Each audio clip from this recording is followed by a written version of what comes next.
ये Python file पे right click करना, ओपन क्लिक करना, उसके बाद ये इंस्टॉल करने का प्रोसेस आ जाएगा। इंस्टॉल पाइथन सिंपली इस बटन पर क्लिक कर देना।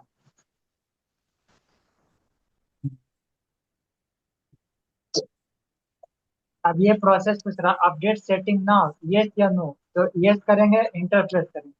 फिर ये आया, do you want to allow this app from an unknown publisher to make changes to your device. तो इस पे यस कर देंगे। फिर पूछा add command directory to your path now. तो इसमें भी यस करना, पाथ को ऐड करना जरूरी है। इंस्टॉल पाइथन, सी पाइथन, इसमें भी यस करना, इंटर।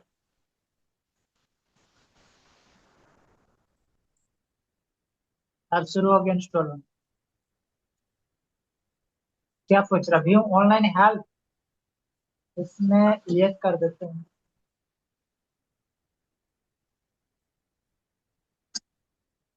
ये देखो पूरा इसका पाइथन का हेल्प विंडो आ गया।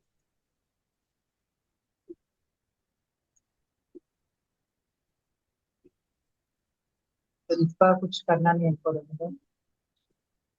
लाइट।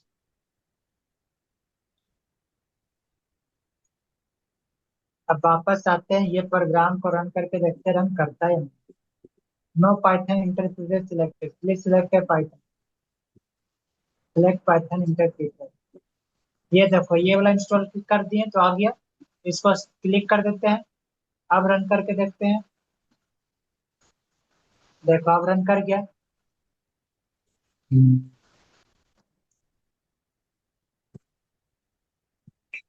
ठीक है।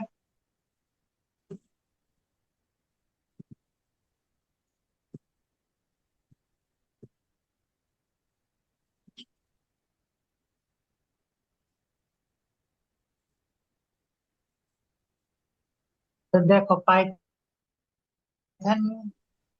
का ये पहला वाला है कि पाइथन क्या है, और ये पाइथन वेरिएबल और डाटा टाइप्स इन हिंदी। तो यही वाला चैप्टर तुमको अभी पढ़ना है कि वेरिएबल और डाटा टाइप्स क्या होता है। इस इमेज में देखो सिंपली कुछ समझाया है बढ़िया शांत से एकदम। देखो वेरिएबल क्या है, वेरिएबल एक नाम होता है, ठीक है, जिसके अंदर हम किसी वैल्यू को स्टोर करते हैं। जैसे ये मेमोरी कॉन्सेप्ट देखो यहाँ पे समझाया है कि एक ये डब्बा है, ठीक है, और इस डब्बा में क्या स्टोर है, AJAY। तो ये वैल्यू है, और इस डब्बा का एक नाम होगा। तो यहाँ पे नेम लिखा हुआ है, यानी इस डब्बा का नाम नेम है, और इसके अंदर वैल्यू अजय है, और ये मेमोरी लोकेशन है। ये पूरा इस टाइप से काम करता है। एग्जाम्पल के लिए उदाहरण दिए हैं। नेम क्या, ये वेरिएबल है, और अजय क्या है, ये वैल्यू है। तो डाटा टाइप के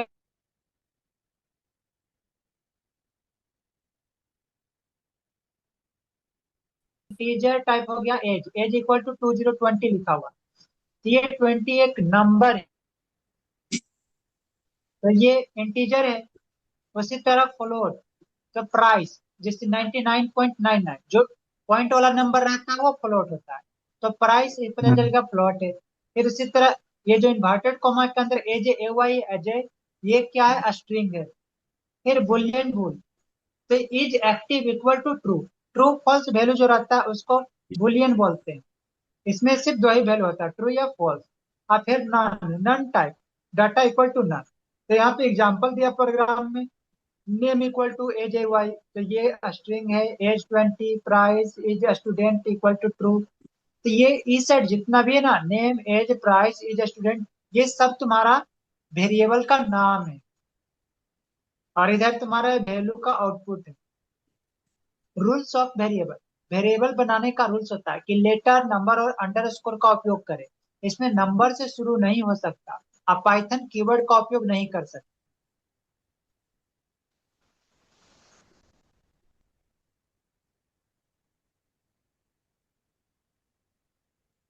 ये इसमें पूरा बढ़िया से समझा हुआ है कि अब तक प्रोग्रामिंग का सबसे महत्वपूर्ण कॉन्सेप्ट शुरू होता है वेरिएबल। यदि वेरिएबल समझ आ गए तो प्रोग्रामिंग की आधी फाउंडेशन मजबूत हो जाती है। तो इस चैप्टर में हम सीखेंगे वेरिएबल क्या होता है, वेरिएबल क्यों जरूरी है, अब मेमोरी कैसे काम करता है, डाटा टाइप्स क्या होता है, स्ट्रिंग, इंटीजर, फ्लोट, बुलियन और none. Variable naming rules, best practice, practical program. तो वेरिएबल क्या होता है, तो वेरिएबल एक ऐसा नाम होता है जिसके अंदर हम किसी वैल्यू को स्टोर करते हैं। Simple, variable equal to value रखने का नाम है डिब्बा, नेम कंटेनर। बस एक समझो, एक डब्बा है जिसका नाम है और उसमें कुछ वैल्यू स्टोर कर। तो यहाँ एग्जांपल में वही दिया कि नेम नाम का एक यहाँ पे क्या है, एक वेरिएबल है और उस वेरिएबल में ये डाटा स्टोर है। तो नेम वेरिएबल, ये जो नाम लिखा हुआ है वो है उसका वैल्यू। तो वेरिएबल की आवश्यकता क्यों होती है, तो ये एग्जाम्पल में बढ़िया से समझाएगा कि मान लीजिए आपके स्कूल में 1,000 स्टूडेंट्स का नाम है, ठीक है। यदि हर जगह पूरा नाम बार बार लिखना पड़े तो काम कठिन हो जाएगा। इसके बजाय हम एक वेरिएबल बना लेते हैं। जैसे यहाँ पे एक वेरिएबल बनाया, student name equal to Rahul. तो यहाँ पे स्टूडेंट नाम का एक वेरिएबल है जिसमें वैल्यू है राहुल। अब जहां भी छात्र नाम चाहिए, मतलब स्टूडेंट का नाम जहाँ चाहिए, तो प्रिंट स्टूडेंट नेम, ये वेरिएबल को आउट करेंगे तो इसका आउटपुट इस तरह से आ जाएगा। जो वैल्यू है यहाँ पे वही वैल्यू यहाँ पे आउट होगा। यदि बाद में नाम बदलना हो तो सिर्फ स्टूडेंट नेम जो वेरिएबल है उसके अंदर जाके वहां पे सिर्फ नाम हम चेंज कर देंगे और बाकी प्रोग्राम में कुछ बदलने की जरूरत नहीं है, बाकी सब अपने आप चेंज हो जाएगा। उसी तरह मेमोरी कैसे काम करती है, तो जब आप वेरिएबल बनाते हैं, जैसे यहाँ पे एज, एज इक्वल टू 20, तो पाइथन कंप्यूटर की मेमोरी में एक स्थान, मेमोरी लोकेशन बनाता है, उस स्थान पर वैल्यू स्टोर होती है। जैसे पूरा मेमोरी है तो मेमोरी में एक जगह बना लेगा, एक लोकेशन, जहां पे उस जगह का नाम दे देगा, उस जगह में वैल्यू का स्टोर कर देगा। तो जब प्रोग्राम लिखता है प्रिंट एज, तो पाइथन मेमोरी से वैल्यू पढ़कर आउटपुट देता है। जिसे प्रिंट का काम है प्रिंट करना, जो भी ब्रैकेट के अंदर रहेगा। तो ब्रैकेट के अंदर क्या है, एज ही है, ये एज, ये क्या है, वेरिएबल। तो वेरिएबल जब प्रिंट करेंगे तो वेरिएबल के अंदर जो वैल्यू रहेगा वो प्रिंट होगा। तो अंदर वेरिएबल क्या है, 20, तो 20 यहाँ पे पहला वेरिएबल प्रोग्राम।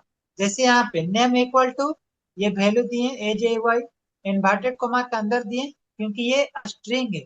अगर स्ट्रिंग रहता है जैसे 28 का स्टोर था वैसे ऐड करवा देते बिना इन्वर्टेड कोमा। आप प्रिंट किए, किसको किए, वेरिएबल को, नेम को, और इसके अंदर क्या है, ये वैल्यू, तो वही आउटपुट आएगा। कई वेरिएबल बनाना, जैसे पहला नाम नेम बनाए, एज बनाए, सिटी बनाए, और सेम इसी लाइन को देखो आउट कर दी। प्रिंट नेम ये वेरिएबल, प्रिंट एज ये वेरिएबल, प्रिंट सिटी तो ये वेरिएबल, इसका सारा जो वैल्यू है वो आउटपुट में आ जाएगा। तो देखो पहला नाम आया, फिर 22 आया, फिर नालंदा आया। तो जो वैल्यू स्टोर रहेगा वही यहाँ पे आउटपुट आएगा। वेरिएबल की वैल्यू बदलना, वेरिएबल की सबसे बड़ी विशेषता है इसकी वैल्यू बदली जा सकती है। जैसे एज इक्वल टू 22 है, लेकिन बाद में हम ये चेंज कर दे, एज इक्वल टू 23 कर दिए, तो ये कंप्यूटर में जो मेमोरी लोकेशन रहता है वेरिएबल, वो चेंज हो जाएगा, पुराना वाला भूल जाएगा, नया वाला याद रखेगा। जब पहले देखो प्रिंट किया 22, बाद में प्रिंट किया 23, तब बाद में ये अपडेटेड वैल्यू याद रखेगा क्योंकि वेरिएबल सेम है, बस वैल्यू चेंज होगी।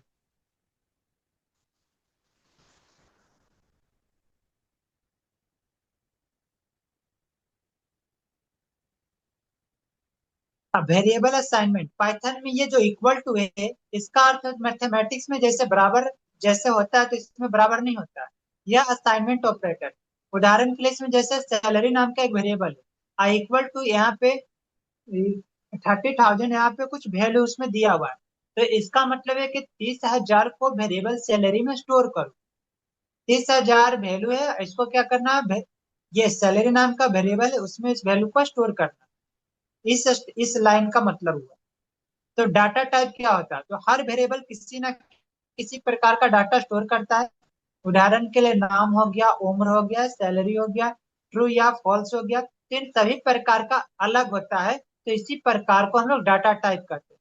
तो पाइथन के मुख्य डाटा टाइप्स हैं integer, float, string, boolean none. Integer integer पूर्ण संख्या होती है। उदाहरण के लिए एज 22, मार्क्स 95, टेम्परेचर -5, ये सब इंटीजर है। उसी तरह फ्लोट डेसिमल वाली संख्या फ्लोट कहलाती है। प्राइस 99.99, हाइट 5.8, पाई 3.24159। तो ये सब जो भी पॉइंट वाला नंबर रहेगा वो तुम्हारा फ्लोट टाइप का लाएगा। उसी तरह ये string type, name equal to age A Y, country, जितना भी इन्वर्टेड कॉमा करेक्टर रहेगा वर्ड रहेगा वो सब स्ट्रिंग टाइप होता है। स्ट्रिंग हमेशा कोट्स में लिखी जाती है। तो कोट्स कितने प्रकार के होते हैं, तो इसमें कोट्स अलग अलग टाइप का होता है। एक ये तो डबल कोट के अंदर लिखा हुआ है, फिर सिंगल कोट के अंदर भी लिख सकते हैं, और ये ट्रिपल कोट के अंदर भी लिख सकते हैं। इस तरह से मैसेज जब लिखना रहता है तो ट्रिपल कोट यूज करते हैं। अब बुलियन केवल दो वैल्यू रखता है, एक ट्रू और एक फॉल्स। उदाहरण के लिए is student true, is married equal to false. तो ये ट्रू या फॉल्स सिर्फ वैल्यू स्टोर करता है। ध्यान दे सही लिखावट, सही लिखने का तरीका ऐसी है, ट्रू फॉल्स। इस तरह से अगर लिखते हैं ट्रू फॉल्स तो ये रॉन्ग है, ये गलत तरीका है। नन डाटा टाइप, यदि किसी वेरिएबल में अभी कोई वैल्यू नहीं रखनी है तो डाटा इक्वल टू नन कर देंगे, यानी उसमें कोई वैल्यू नहीं है। इसका अर्थ है अभी वेरिएबल खाली है। टाइप फंक्शन, जिस तरह से प्रिंट फंक्शन का काम रहता है कि कोई भी चीज हमको प्रिंट करना है, तो उसी तरह टाइप फंक्शन का काम रहता है कि जो वेरिएबल है उसमें जो डाटा स्टोर है वो किस टाइप का डाटा है वो बताने के लिए टाइप फंक्शन यूज करते हैं। तो टाइप फंक्शन का उपयोग किया जाता है वेरिएबल का डाटा टाइप जानने के लिए। उदाहरण के लिए जैसे यहाँ पे name, name equal to double inverted comma के अंदर डबल कोट के अंदर एज ए वाई, तो प्रिंट करेंगे और ये प्रिंट के अंदर देखो ब्रैकेट के अंदर ये टाइप नेम ऐसे लिखे, नेम क्या है ये वेरिएबल। तो ये टाइप फंक्शन बताएगा कि ये किस टाइप का डाटा है। तो यहाँ देखो क्लास एसटीआर, यानी ये स्ट्रिंग टाइप का डाटा। उसी तरह age equal to 22, print type age age, तो देखो इसका क्लास आईएनटी यानी इंटीजर टाइप का डाटा है। उसी तरह प्राइस, तो इसका टाइप देखो फ्लोट है। Student equal to true, type student bool, यानी बुलियन टाइप का डाटा है। Data equal to none, type data, इसका नन टाइप डाटा है। समझ में आया ये सब। बुलियन डाटा क्या होता है सर? बुलियन डाटा टाइप सिर्फ दो वैल्यू स्टोर करता है, ट्रू या फॉल्स, बस उसी को बुलियन डाटा टाइप बोलते सम हैं। के अंदर कुछ ऐसे वर्ड होते हैं जिन्हें पहले से ही एक विशेष उद्देश्य के लिए रिजर्व किया गया होता है, इन्हें कीवर्ड या रिजर्व वर्ड कहते हैं। तो इसे एक आसान उदाहरण से समझते हैं। मान लीजिए आपके पास एक डिक्शनरी है, तो उस डिक्शनरी में हर एक वर्ड का उसमें मीनिंग लिखा रहता है। तो जैसे अगर उस डिक्शनरी में एप्पल शब्द देखते हैं तो उसका एक मीनिंग लिखा हुआ रहता है कि एप्पल से क्या, उसका मतलब क्या है। उस एप्पल का अलग से हम लोग मीनिंग नहीं बना सकते, उसमें जो लिखा है वही मीनिंग होगा। ठीक इसी तरह पाइथन की भी अपनी एक छोटी सी डिक्शनरी होती है। इस डिक्शनरी में कुछ ऐसे वर्ड्स पहले से रिजर्व होते हैं जिनका अपना निश्चित मीनिंग और निश्चित काम होता है। तो ये जो सामने स्क्रीन पर ये दिख रहा है, ये सब false, none, true, and, as, assert, इस तरह से break, class, continue, def, del, elif, else, except, finally, for, from, global, ये जितना भी वर्ड है ये सब रिजर्व वर्ड है। तो पाइथन के नए वर्जन में मैच और केस भी कीवर्ड है। मैच, केस, कुछ महत्वपूर्ण कीवर्ड का देखो। पहला कीवर्ड है इफ। इफ का क्या मतलब है, तो ये कंडीशन चेक करने के लिए यूज किया जाता है। एल्स, यदि कंडीशन फॉल्स हो, ये इफ के साथ ही यूज होता है। इल इफ, दूसरी कंडीशन चेक करने के लिए, जैसे इफ चेक करता है उसके बाद इल इफ यूज करते हैं, मतलब ढेर सारा कंडीशन रहता था, एक के बाद दूसरा, दूसरे के बाद तीसरा, तो इल इफ यूज होता है। और लूप चलाने के लिए वाइल, कंडीशन ट्रू रहने तक लूप, ये भी लूप चलाने के लिए। ब्रेक, लूप तुरंत रोक देता है। कंटिन्यू, वर्तमान इटरेशन छोड़कर अगले पर जाता है। डेफ, फंक्शन बनाने के लिए, फंक्शन को डिफाइन करने के लिए। रिटर्न, फंक्शन वैल्यू से वापस भेजने के लिए। क्लास, क्लास बनाने के लिए। Import, module report, module import करने के लिए। ट्राई, एक्सेप्शन हैंडलिंग शुरू करने के लिए। एक्सेप्ट, एरर हैंडल करने के लिए। फाइनली, हमेशा चलने वाला block. True, boolean true. False, boolean false. None, no value, empty.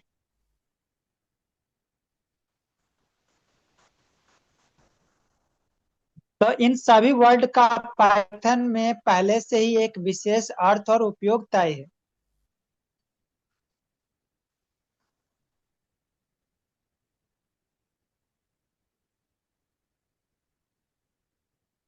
तो ये सब जो भी वर्ड है, ये सामान्य वर्ड नहीं है, बल्कि पाइथन के रिजर्व वर्ड है।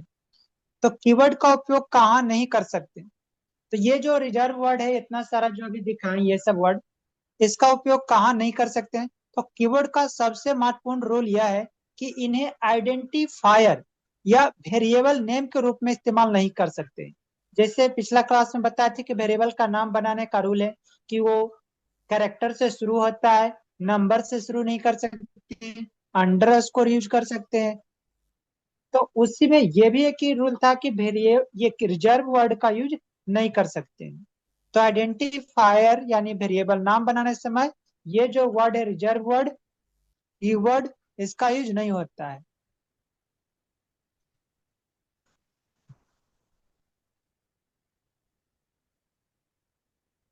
जैसे अगर अपना प्रोग्राम ओपन करते हैं और यहाँ पे अगर हम ये लिखेंगे वेरिएबल बनाने समय,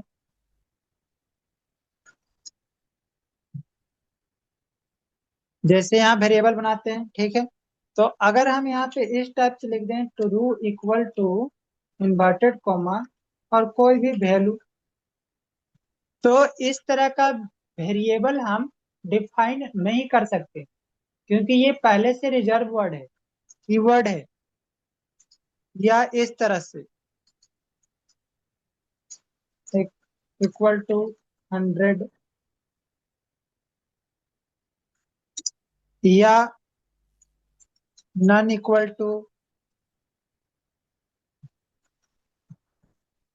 पाइथन, इस प्रकार का कोड पाइथन में एरर देगा। इसको रन करके हम देखते हैं। ये देखो, ट्रू इक्वल टू, ये syntax error, can not assign to true.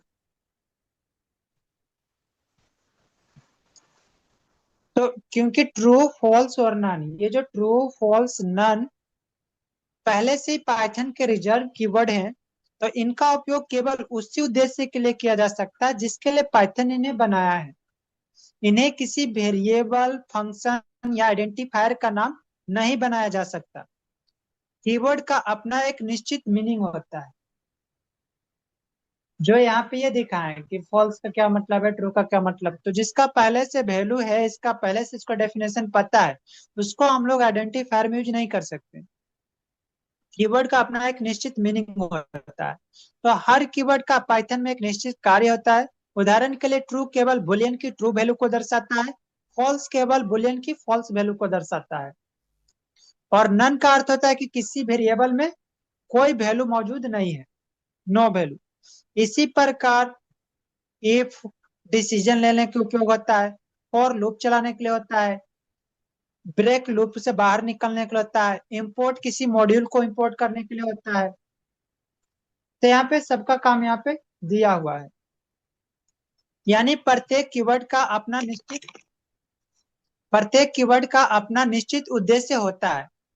क्या सभी कीवर्ड अभी याद करने हैं? तो पाइथन में लगभग 35 से अधिक रिजर्व कीवर्ड होते हैं। तो पहली बार देखने पर यह सूची थोड़ी बड़ी लग सकती है,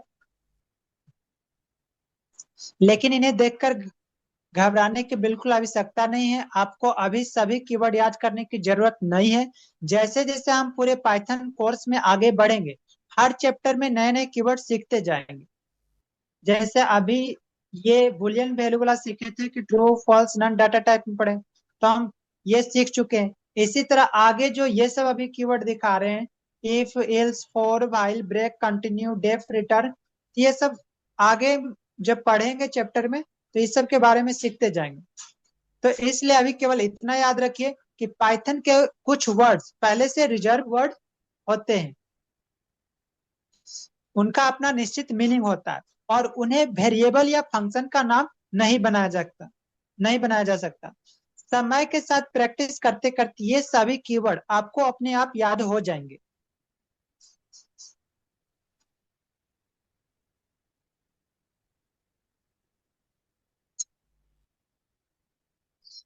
पाइथन इज केस सेंसिटिव। अब पाइथन की एक और बहुत बहुत महत्वपूर्ण विशेषता समझते हैं। पाइथन एक केस सेंसिटिव प्रोग्रामिंग लैंग्वेज है, लेकिन इसका मतलब क्या होता है, तो इसे आसान भाषा में समझते हैं।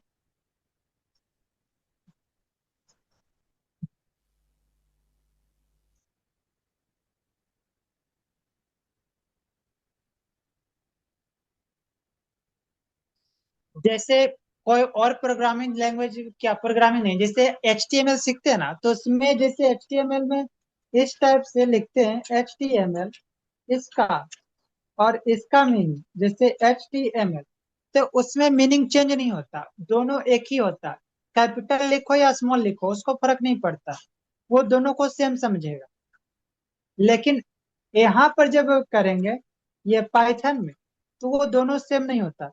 जैसे अगर हम यहाँ पे लिखे एज ई इक्वल टू, एक वेरिएबल बनाए और सेम इसी तरह ऐसे लिख दिए, एक और वेरिएबल बनाए, फिर एक और इस तरह से वेरिएबल बनाए, स्पेलिंग सबका सेम है, लेकिन ये तीनों केस अलग है। एक में स्मॉल लेटर है, सारा स्मॉल है, दूसरा वाला में एक कैपिटल है बाकी स्मॉल है, और तीसरा वाला में सारा कैपिटल लेटर है। तो ये इसी को केस सेंसिटिव बोलते हैं। ये तीनों यहाँ पे अलग अलग वेरिएबल है, इसको एक ही नहीं मानेगा।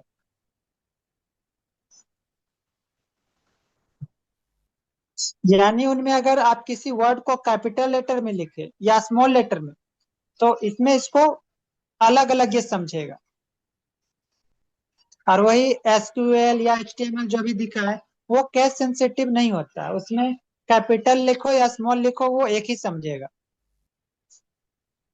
लेकिन पाइथन में इसका मतलब, जैसे यहाँ तीनों का स्पेलिंग सेम है, लेकिन ये तीन वेरिएबल है, एक वेरिएबल यहाँ पे नहीं होगा। पाइथन पूरी तरह केस सेंसिटिव लैंग्वेज है, यानी पाइथन में कैपिटल लेटर स्मॉल लेटर को अलग अलग माना जाता है। उदाहरण के लिए अगर यहाँ पे और भी हम इस तरह से लिखते हैं, जैसे एप्पल इक्वल टू फ्रूट, फिर लिखते हैं एप्पल इक्वल टू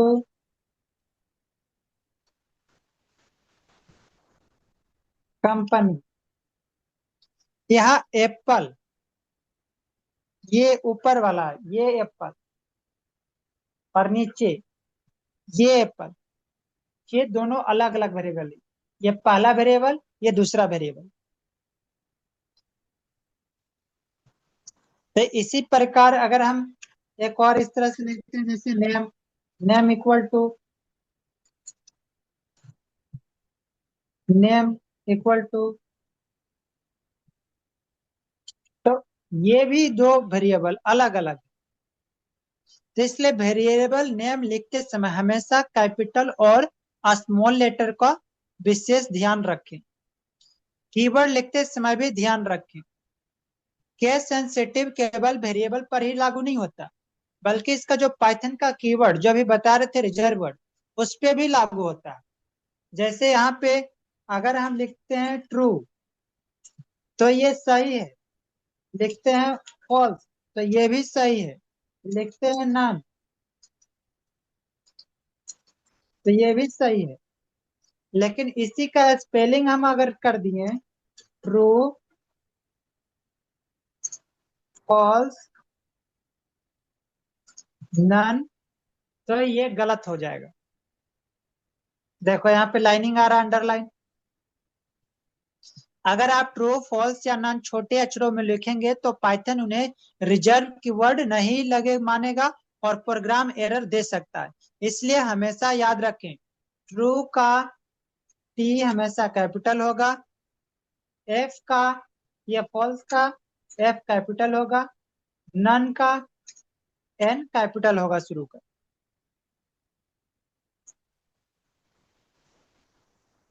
जब आप पहली बार पाइथन सीख रहे हैं तो कोड बिल्कुल उसी तरह लिखिए जैसा सिखाया जा रहा है। हर लेटर चाहे वह कैपिटल हो या स्मॉल, उसी प्रकार लिखना बहुत जरूरी है, क्योंकि कई बार पाई प्रोग्राम में केवल एक कैपिटल लेटर या स्मॉल लेटर की गलती की वजह से भी एरर आ जाता है। तो इसलिए शुरू से ही सही केस का उपयोग करने की आदत डालें। यही आदत आगे चलकर आपको एक प्रोफेशनल और एरर फ्री पाइथन कोड लिखने में मदद करेगी।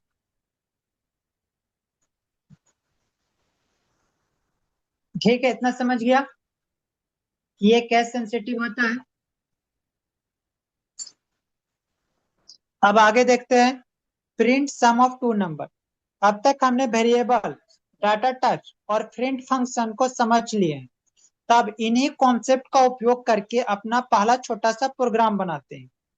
तो इसमें मेरा प्रोग्राम रहेगा कि दो नंबर को जोड़ना और उनका सम स्क्रीन पर प्रिंट करना।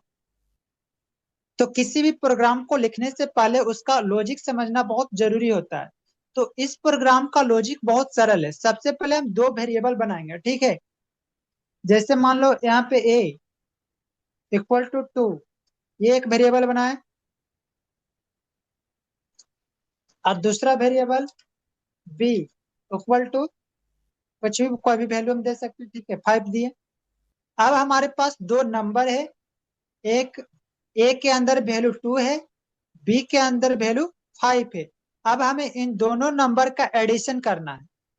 इसके लिए हम एक नया वेरिएबल बनाएंगे जिसका नाम हम रखेंगे sum equal to a plus b। ये हो गया फॉर्मूला। तो यहाँ पाइथन क्या करेगा, सबसे पहले वह ए की वैल्यू लेगा, यानी ये 2। उसके बाद फिर बी की वैल्यू लेगा, यानी ये 5। उसके बाद दोनों को जोड़ देगा। यहाँ पे जैसे ए के जगह पे ये 2 को रख लेगा, बी के जगह 5 को रख लेगा, और ये दोनों को जोड़कर क्या करेगा, सम वेरिएबल में स्टोर कर देगा। अब यदि हमें यह रिजल्ट स्क्रीन पर दिखाना है तो हम लिखेंगे प्रिंट, और जिसका हमको वैल्यू प्रिंट करना है उसको यहाँ पे लिखेंगे। तो हमको इस वेरिएबल का वैल्यू प्रिंट करना है सम का, तो यहाँ पे हम लिखेंगे सम। वेरिएबल का नाम लिखना है, इसको इस तरह से इन्वर्टेड कॉमा में पैक नहीं कर देना, नहीं तो इन्वर्टेड कॉमा में डाल देंगे तो उसको स्ट्रिंग समझ के हूबहू प्रिंट कर देगा, सम को ही छाप देगा, उसका वैल्यू नहीं प्रिंट करेगा। तो वो मिस्टेक नहीं करना। तो ये पूरा प्रोग्राम केवल 4 लाइन में तैयार हो गया है। अब प्रोग्राम को सेव कर लो कंट्रोल एस दबा के। अब इस बटन पर क्लिक करके इसको रन करते हैं। तो देखो इसका नीचे आउटपुट यहाँ पे आ गया।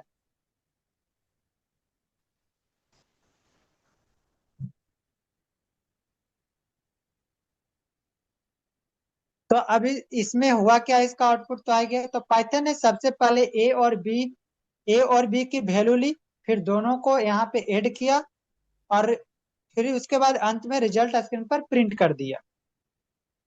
इसी तरह दूसरा उदाहरण लेते हैं, वैल्यू चेंज करते हैं। जैसे इक्वल टू 1000, 500, बाकी सब कुछ सेम रहेगा, सिर्फ यहाँ पे हम वैल्यू चेंज किए। अब रन करते हैं, देखो इसका आउटपुट।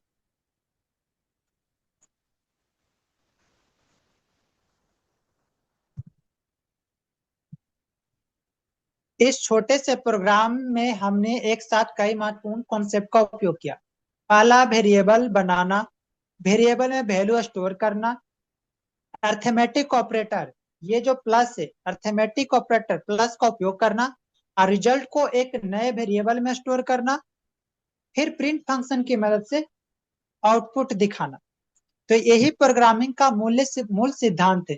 पहले हम डाटा को वेरिएबल में स्टोर करते हैं, फिर उस पर कोई ऑपरेशन करते हैं और अंत में उसका रिजल्ट आउटपुट के रूप में प्राप्त करते हैं।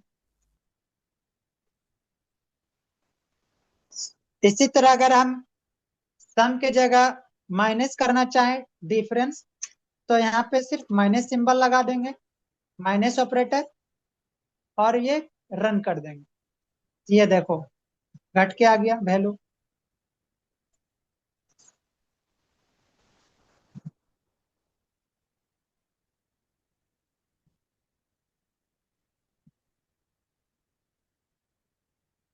तो इस छोटे से प्रोग्राम से हमें एक महत्वपूर्ण बात समझ में आती है। प्रोग्रामिंग में अधिकांश प्रोग्राम का स्ट्रक्चर लगभग एक जैसा होता है। सबसे पहले हम वेरिएबल बनाते हैं और उनमें वैल्यू स्टोर करते हैं, फिर उन वैल्यू पर कोई ऑपरेशन करते हैं, जैसे एडिशन, सब्ट्रैक्शन, मल्टीप्लिकेशन, डिवीजन, और अंत में रिजल्ट को किसी वेरिएबल में स्टोर करके प्रिंट फंक्शन की मदद से आउटपुट के रूप में स्क्रीन पर दिखाते हैं। यानी किसी भी बेसिक पाइथन प्रोग्राम में सामान्यतः ये तीन स्टेप्स होते हैं। पहला वेरिएबल बनाना और उनमें डाटा स्टोर करना, फिर आवश्यक कैलकुलेशन या ऑपरेशन करना, और रिजल्ट को आउटपुट के रूप में प्रिंट करना। तो इन्हीं मूल कॉन्सेप्ट के आधार पर आगे चलकर हम और भी बड़े उपयोगी और रियल वर्ल्ड पाइथन प्रोग्राम्स बनाना सीखेंगे। अब पाइथन में कमेंट देख लेते हैं। जैसे कुछ लाइन यहाँ पे, जैसे मेरा पहला प्रोग्राम है, तो इस तरह से ऐसे अगर लिखते हैं फर्स्ट प्रोग्राम, तो ये लाइन एरर देगा पाइथन में, लेकिन इसको कमेंट कर देंगे, आगे में हैश लगा देंगे इस तरह से, तो वो कमेंट हो जाएगा, उसको ये इग्नोर कर देगा। रन करेंगे प्रोग्राम को तो कोई दिक्कत नहीं आएगा, आसानी से रन कर जाएगा। तो ये हैश लगाने से सिंगल लाइन कमेंट है। कमेंट्स हमारे प्रोग्राम का वह हिस्सा होता है जिन्हें पाइथन एग्जीक्यूट नहीं करता। यानी कमेंट्स केवल प्रोग्रामर के लिए होते हैं, कंप्यूटर के लिए नहीं। इनका उपयोग हम अपने कोड को समझने, समझाने, समझने, नोट्स लिखने या किसी महत्वपूर्ण जानकारी को याद रखने के लिए करते हैं। जब भी हमें अपने प्रोग्राम के अंदर कोई एक्सप्लेनेशन लिखनी होती है या किसी लाइन के बारे में जानकारी देनी होती है, जैसे यहाँ पे ये लिखे ना, ये क्या है, तो अगर इसको बताना चाहें कि ये वेरिएबल है, तो इस तरह से हम समझा देंगे और उसको ये इग्नोर कर देगा। तो जब भी हमें अपने प्रोग्राम के अंदर कोई एक्सप्लेनेशन लिखनी होती है या किसी लाइन के बारे में जानकारी देनी होती है, तो हम उसे कमेंट के रूप में लिखते हैं। सिंगल लाइन कमेंट, पाइथन में सिंगल लाइन कमेंट लिखने के लिए हम हैश का उपयोग करते हैं।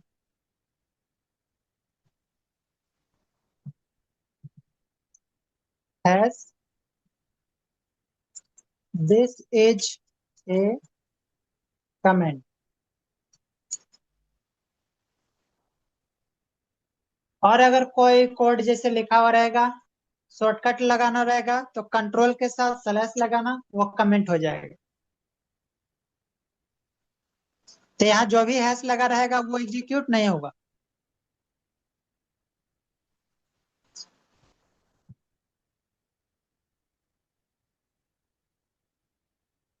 तो यहाँ ध्यान देना कि जो भी कमेंट रहेगा वो, जैसे ये तो कमेंट हो गया प्रिंट, तो ये रन नहीं करेगा। अब वापस हटाने के लिए हम कंट्रोल स्लैश दबाएंगे, अब रन करेंगे तो अब स्क्रीन पर आउटपुट आएगा। तो ये कमेंट को इग्नोर कर देता है। कमेंट्स में क्या लिख सकते हैं? कमेंट्स के अंदर आप कुछ भी लिख सकते हैं। इनमें से कोई भी लाइन एग्जीक्यूट जो भी हम यहाँ लिखे वो नहीं एग्जीक्यूट होगा। इनका उद्देश्य केवल कोड को समझाना है। इसी वजह से VS कोड जैसे अधिकांश कोड एडिटर्स कमेंट को ग्रीन कलर में हाईलाइट करते हैं ताकि वे सामान्य कोड से अलग दिखाई दे।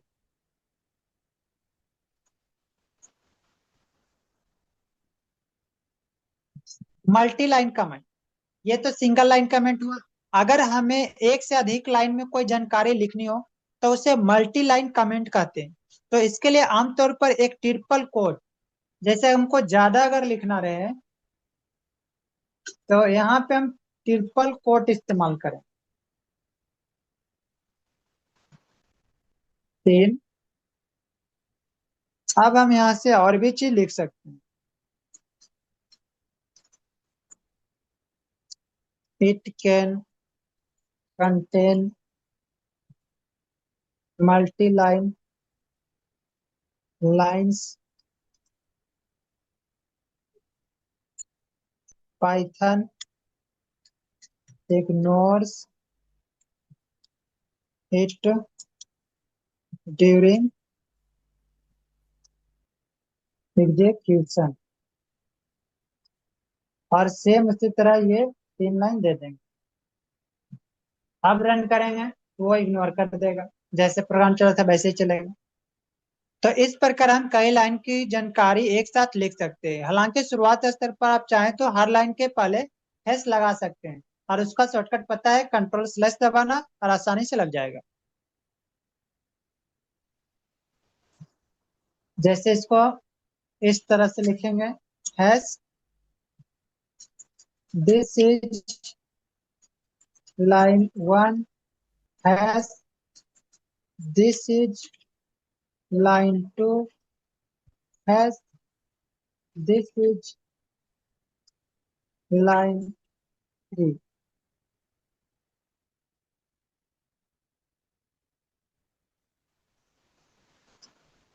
तो कमेंट्स प्रोग्राम को प्रभावित नहीं करते। मान लीजिए हमारा प्रोग्राम इस प्रकार है लिखा हुआ, तो अब अगर हम इसे रन करें तो आउटपुट जैसा है आ रहा था वैसा ही आएगा। इससे में चलाने में कोई दिक्कत नहीं होगा। यानी केवल वही लाइन एग्जीक्यूट हुई जो वास्तव में पाइथन कोड थी। कमेंट का प्रोग्राम के आउटपुट पर कोई प्रभाव नहीं पड़ा। और VS कोड में कमेंट करने का शॉर्टकट कंट्रोल+/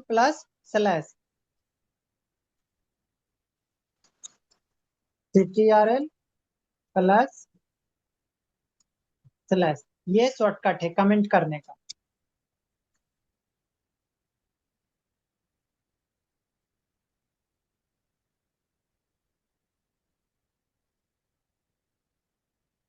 जैसे ही आप यह शॉर्टकट दबाएंगे VS कोड उन सभी लाइंस के आगे आएगा।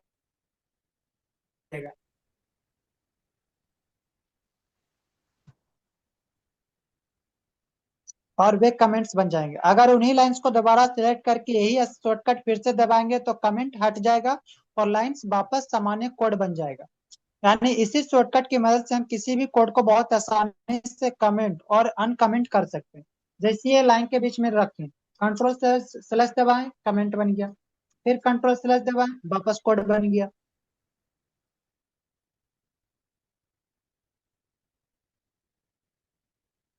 ऑपरेटर्स के बारे में